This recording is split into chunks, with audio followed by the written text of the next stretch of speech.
চেষ্টা করত। বঙ্গবন্ধু কিন্তু ভূপগ্রহ কেন্দ্র করে গিয়েছিলেন।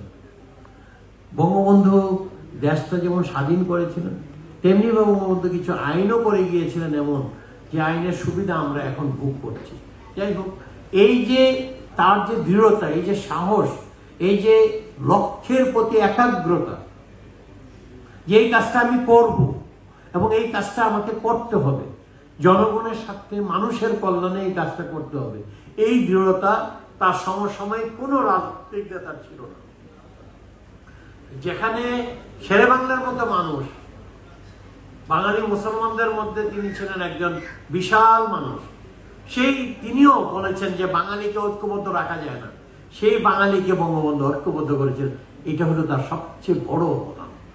তিনি ঐক্যবদ্ধ করতে পেরেছিলেন 70 সালের নির্বাচনের মধ্য দিয়ে, 71 সালের মুক্তি সংগ্রাম যে আন্দোলন, মুক্তি সংগ্রামের যে আন্দোলন গড়ে উঠেছিল, পরবর্তীকালে যা মুক্তিযুদ্ধে রূপান্তরিত হয়, সে আন্দোলন যে গড়ে উঠেছিল, সেখানে কিন্তু উনি প্রায় 100% মানুষকে একত্রিত করতে পেরেছিলেন।